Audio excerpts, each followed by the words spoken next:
চলো আজকে আমি তোমাদেরকে কোন রেসিপিটা দেখাবো। তোমরা হয়তো ভাবছো যে আমি হয়তো ডিমের কারির রেসিপি দেখাচ্ছি, কিন্তু না, সেটা নয়। এটা দেখো, ডিমের কারি হয়তো ভাববে, কিন্তু তার জন্য এই দেখো কাজু, পোস্ত বাটা, এই পোস্ত, কাজু আর আদা আর তোমার কিশমিশ দিয়ে একসঙ্গে বেটে নিয়েছি।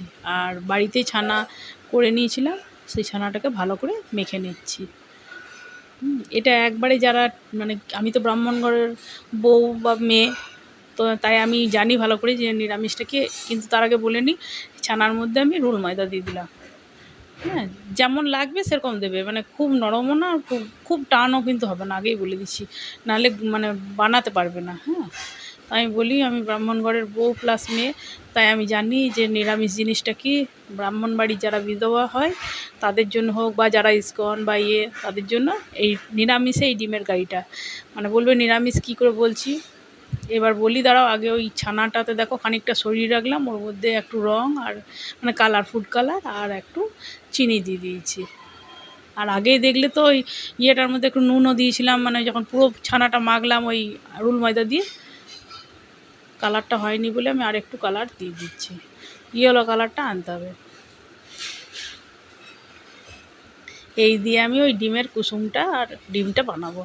এইটাতে একটু সাদা তেল দিয়ে দিলাম, এটাতে আগেই নুন দিয়েছিলাম আর রুল ময়দাটা দিয়েছিলাম। এইখান থেকেই খানিকটা কেটে ওইখানে একটু চিনি আর ফুড কালার দিয়ে ওটা ইয়েলো কালারটা বানালাম। এবার দেখো এরকম এরকম বল শেপ দিয়ে দিয়েছি, আর জটা ওইখানে বল করেছি তটা এইখানেও আমি ছোট ছোট ইয়েলো কালারের বলও বানিয়ে নেবো। কিন্তু আগেই বলছি যে ইয়েলোটা যখন বানাবে না, একটু দেখে গুঁড়ো, মানে হাতটা না একটু ক্লিন করে নেবো ভালো করে, নাহলে ওই সাদাটার মধ্যে ঢুকে মানে মিশে যাবে, তো নষ্ট হয়ে যাবে সাদাটা, তাহলে তাহলে ওই সুন্দর জিনিসটা থাকবে। দেখো আমি কত সফট করে বানিয়েছি, দেখেছো? দেখো, দেখেই বুঝতে পারছি। এবার আস্তে আস্তে করে আলতো করে হাতে করে করে সেটাকে কভার করতে হবে। কারণ তুমি হয়তো মুড়ে মুড়ে সে রুটি মোড়ার মতন করে মুড়ে দিলে হবে, কিন্তু ওই গোল ভাবটা তাহলে কুসুমটা গোটায় আসবে না, বুঝলে তো? ওই জন্য ওরকমভাবে নয়, ঠিক আস্তে আস্তে আস্তে আস্তে করে কভার দিয়ে দিয়ে বাটির মতো করে মুড়তে হবে। এই যে দেখো, আমি আবার দেখাচ্ছি, দেখো কত আমার ছানাটা কত সফট হয়ে আছে। দেখো, তুমি পনির দিয়েও করতে পারো, অসুবিধা নেই, কিন্তু পনিরটা একটু শক্ত হতে পারে হয়তো, বা আমি জানি না, তাও নাও হতে পারে। মিষ্টি দোকানে পনির টনির নাও হতে পারে, আমুলের দোকানে পনির নিলে কিন্তু একটু শক্ত, বা রেড কাউ কোম্পানির পনির নিলে একটু হতে পারে। দেখো আমি কেমনভাবে কভারগুলো করছি, আস্তে আস্তে আস্তে আস্তে আলতো হাতে, যাতে না ইয়েলো কালারটা আবার ওর মধ্যে স্প্রেড করে যায়। হ্যাঁ, দিয়ে এমনিভাবে আমি নিরামিষের দিনে ডিমের কারি বানাবো। একবার করে দেখো, অপূর্ব স্বাদ, আর কেউ ধরতেই পারবে না যে ওইটা ডিম না, মানে হাতে বানানো এরকম। এই যে দেখো, এবার একটা বাটিতে আমি আলাদা করে একটু আটা জল দিয়ে একটু পাতলা করে গুলে ব্যাটার তৈরি করে নিচ্ছি। এবার এইটা হচ্ছে ওই তোমার টোস্ট আমি গুঁড়ো করে নিয়েছি, পাউরুটি গুঁড়ো করেও বা ব্রেড কাম এমনি আলাদা করেও যদি কিনে করো তো হতে পারে, সেই দিয়েও গুঁড়ো করে রাখতে পারো।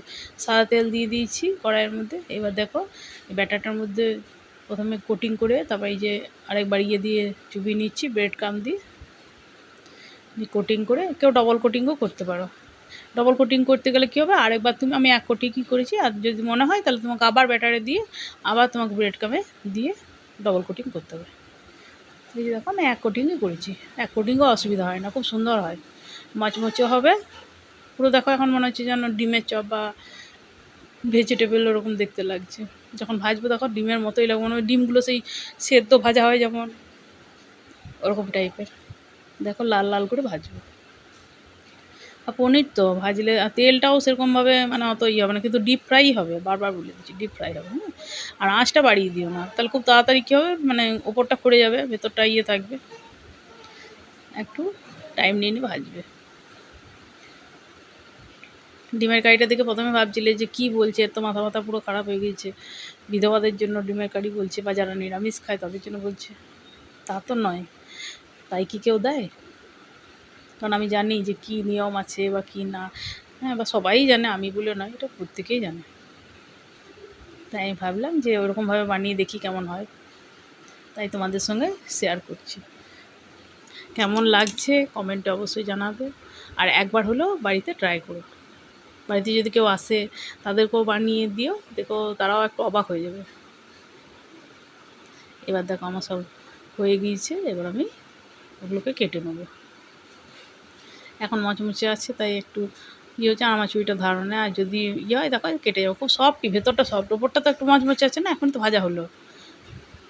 তুমি একটু, আমি এখন গরম গরম কেটে নিচ্ছি, তোমার একটু সময় হলে তুমি একটু পরেও কাটতে পারবে, কিন্তু আমার মতো বলে গরম গরম কেটে নিলে বেশি ভালো হবে।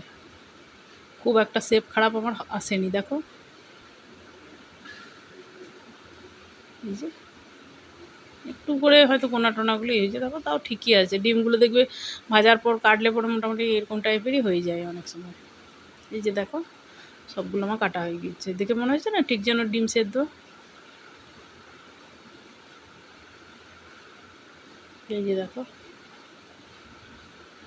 সব আমার রেডি হয়ে গেছে। এবার গ্রেভিটা করবো। হ্যাঁ, গ্রেভিটার জন্য আবার সাদা তেল দিয়ে দিচ্ছি, দিয়ে ওই যে পেস্ট করে রেখেছিলাম পোস্ত, আদা আর ওই কাজু আর কিশমিশ, ওইটা ওইটা দিয়ে এবার গ্রেভিটাকে একটু নেড়ে চেড়ে এবার একটু জল দিয়ে দিয়েছি, দিয়ে একটু নুন দিলাম, একটু হলুদ, একটু জিরে গুঁড়ো, একটু কাশ্মীরি লাল লঙ্কা গুঁড়ো আর একটু চিনি দিয়ে একটু নাড়াচাড়া করে আমি একটু তোমার নিরামিষে টমেটো সস দেবো। হ্যাঁ, কারণ এখন তো জানো বাজারে সবই পাওয়া যায়, নিরামিষ দিয়ে পাওয়া যায়।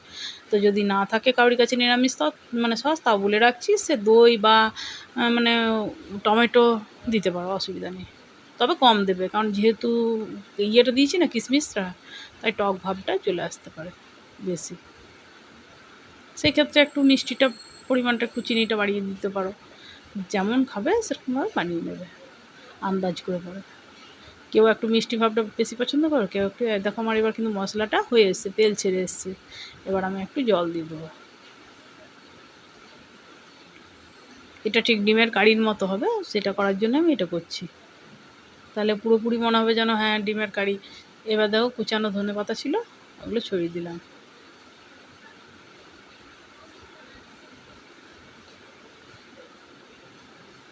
এই দেখো আমার মশলাটা ফুটে এসছে, এবার আমি একটা থালার মধ্যে ঢেলে নিচ্ছি।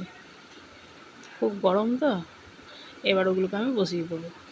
তাহলে কি ওই গ্রেভিতে দিয়ে খেতে খুব সুন্দর, ডিমের কারির মতন। ডিমের কারি যেমনভাবে খাও তোমরা ডিম দিয়ে, ঠিক সেরকমভাবে লাগবে। দেখো কি সুন্দর লাগছে, কেউ ধরতেই পারবে না বাড়িতে যে এটা কি বানানো হয়েছে। তুমি যদি কাউকে না বলো কেউ বুঝতেই পারবে না। দেখো কি সুন্দর হয়েছে, তাই না? খেতেও সেরকম অসাধারণ স্বাদ হয়, শুধু যে দেখতে তা নয়।